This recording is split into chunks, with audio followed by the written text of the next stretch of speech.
नमस्कार भक्तों, आपका एक बार फिर से स्वागत है हमारे चैनल भक्ति की शक्ति में।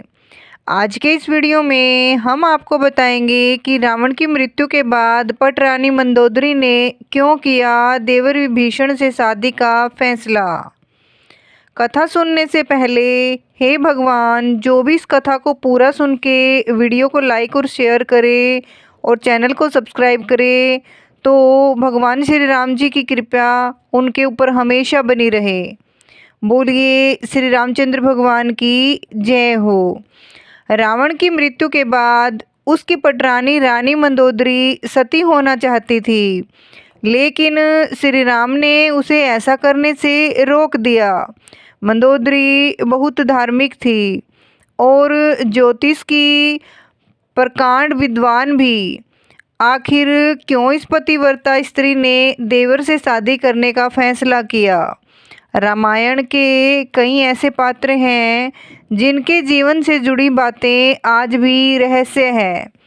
इनमें से एक चरित्र रावण की पत्नी का है, जिसके बारे में कई रोचक तथ्य मिलते हैं।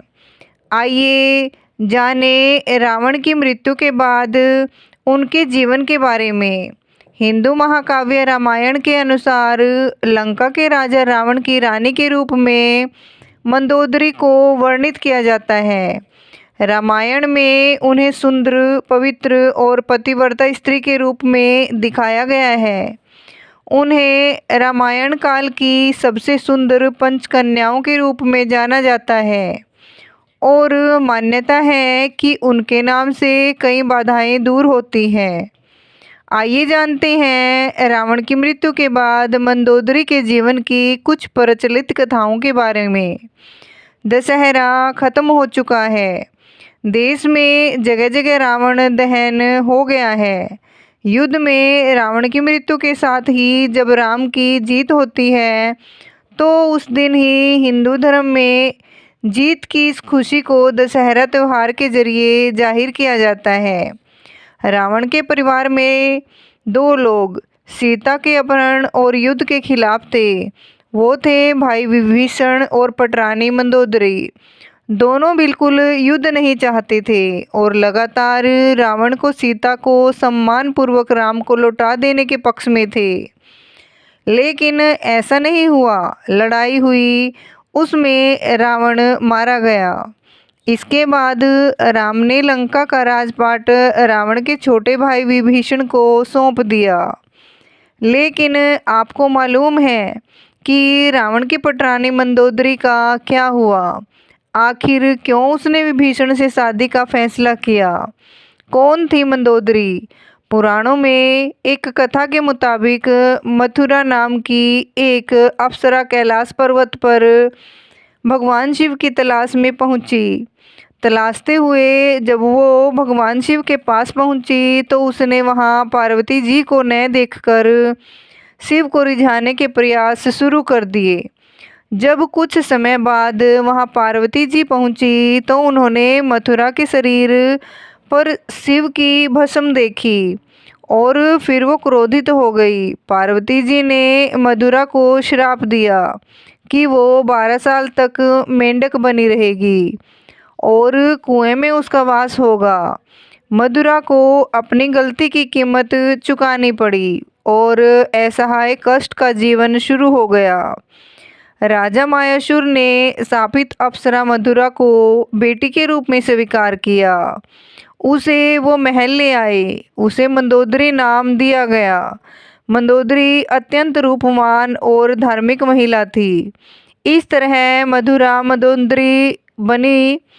जिस समय ये सारी घटनाएं घट रही थी, उसी समय कैलाश पर असुर राजा मायासुर अपनी पत्नी के साथ तपस्या कर रहे थे। दोनों एक बेटी की कामना के लिए तपस्या कर रहे थे। 12 वर्षों तक दोनों तप करते रहे। इधर मथुरा के श्राप का जब अंत हुआ तो वो कुएं में ही रोने लगी। सौभाग्य से असुरराज और उनकी पत्नी दोनों कुएं के नज़दीक ही तपस्या में लीन थे। जब उन्होंने रोने की आवाज़ सुनी तो कुएं के पास गए। वहाँ उन्हें मधुरा दिखी, जिसने पूरी कहानी सुनाई। असुर राज ने तपस्या छोड़कर मधुरा को ही अपनी बेटी मान लिया। मधुरा का नाम बदलकर मंदोदरी कर दिया गया। महल का जीवन और रावण से मुलाकात। असुर राज के महल में मंदोदरी को राजकुमारी का जीवन मिला। वो अपनी नई जिंदगी में बेहद खुश थी, लेकिन इसी बीच उसकी जिंदगी में रावण की एंट्री हुई। मंदोदरी के पिता मायासुर से मिलने रावण पहुंचा। वहीं उसने मंदोदरी को देखा और मोहित हो गया। उसने मायासुर से मंदोदरी का हाथ मांगा। मायासुर ने ये प्रस्ताव ठुकरा दिया, तो क्रोधित रावण मंदोदरी का अपहरण कर लाया। दोनों राज्य में युद्ध की स्थिति बन गई, लेकिन मंदोदरी जानती थी कि रावण उसके पिता से ज़्यादा शक्तिशाली शासक है। इसलिए मंदोदरी ने रावण के साथ रहना स्वीकार किया। सीता अपहरण का विरोध। मंदोदरी का चरित्र रामायण में बेहद नैतिक दिखाया गया है। जब रावण ने सीता का अपहरण किया था, तब मंदोदरी ने इसका विरोध किया। मंदोदरी बार बार रावण को ये समझाने का प्रयास करती रही कि दूसरे की पत्नी का अपहरण अपराध है, लेकिन रावण नहीं माना। आखिरकार राम के साथ युद्ध में रावण की बुरी पराजय हुई। वह मारा गया और मंदोदरी विधवा हो गई। मंदोदरी के साथ भी रावण ने बलपूर्वक अपहरण करके विवाह किया था, लेकिन विवाह के बाद मंदोदरी सच्चे मन से उसके प्रति समर्पित हो गई। हालांकि उसने रावण को बार बार समझाने की कोशिश की कि सीता का अपहरण करके उसने बहुत गलत काम किया है, उसे इस भूल को सुधार लेना चाहिए। विभीषण के साथ विवाह। रावण की मौत के बाद भगवान राम ने मंदोदरी को विभीषण से शादी का प्रस्ताव दिया था। उन्होंने समझाया कि विभीषण के साथ मंदोदरी की जिंदगी बेहतर रहेगी, लेकिन मंदोदरी ने इस प्रस्ताव को अस्वीकार कर दिया। कहा जाता है कि इसके बाद एक बार भगवान राम, सीता और हनुमान जी के साथ मंदोदरी को समझाने गए। तब ज्योतिष की प्रकांड विद्वान मंदोदरी को महसूस हुआ कि धार्मिक और तार्किक तौर पर सही देवर विभीषण से विवाह करना गलत नहीं होगा। ये महसूस होने पर उसने इस प्रस्ताव को स्वीकार किया। विभीषण से उसकी शादी हुई। हालांकि रावण की मृत्यु के बाद मंदोदरी के बारे में वाल्मीकि की रामायण ज़्यादा कुछ नहीं कहती, लेकिन रामायण के दूसरे वर्जन में जरूर इस बारे में काफ़ी कुछ कहा गया है।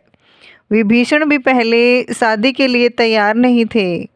रावण के मरने के बाद जब मंदोदरी विधवा हो जाती है, तब भगवान राम विभीषण को सलाह देते हैं कि उसे अपनी भाभी से विवाह कर लेना चाहिए। ये परंपरा उन दिनों मान्य थी, लेकिन विभीषण के पहले से कई रानियां थीं और वह इसके लिए तैयार नहीं थे। ये भी कहा जाता है कि अगर विभीषण ये शादी कर लेते तो उन्हें भाई की जगह लंका प्रशासन का नैतिक अधिकार भी हासिल हो जाता। विवाह राजनीतिक और राजकाज से ज़्यादा जुड़ा था। हालांकि ये भी कहा जाता है कि ये विवाह शारीरिक तौर पर पति पत्नी के तौर पर एक दूसरे के साथ यौन संबंधों की बजाय विशुद्ध राजकाज से जुड़ा था, क्योंकि मंदोदरी भी चाहती थी कि उसके पति के निधन के बाद लंका में स्थायित्व और समृद्धि रहे। वह श्री राम से शत्रुता की बजाय मित्रता चाहती थी। रावण की मृत्यु के लिए उसने श्री राम को कभी जिम्मेदार नहीं ठहराया। एक वजह से यह भी बताई जाती है कि रावण के निधन के बाद मंदोदरी भी उसकी चिता के साथ सती होना जा रही थी, लेकिन श्री राम ने उसे रोक लिया। इसके बाद मंदोदरी के पास देवर से विवाह करने के अलावा कोई विकल्प नहीं बचा था। रावण ने मंदोदरी को वचन दिया था कि हमेशा केवल मंदोदरी ही उसकी पत्नी और लंका की रानी होगी। विवाह के बाद मंदोदरी को उपहार के रूप में मायासुर ने रावण को सोने की लंका दी थी। एक कहानी यह भी है कि रावण की मृत्यु एक विशेष बाण से हुई थी और इस बाण की सूचना मंदोदरी ने ही हनुमान को दी थी। रावण की मृत्यु के बाद वास्तव में मंदोदरी का क्या हुआ, इस बात के लिए कोई प्रमाणिक तथ्य नहीं मिलते हैं, लेकिन कुछ कथाओं में उनके आगे के जीवन के बारे में जिक्र मिलता है।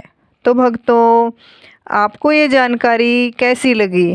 कृपया एक छोटा सा कमेंट करके ज़रूर बताएं। और वीडियो पसंद आया हो तो वीडियो को लाइक और चैनल को सब्सक्राइब ज़रूर करें। धन्यवाद। राधे राधे। जय श्री कृष्णा।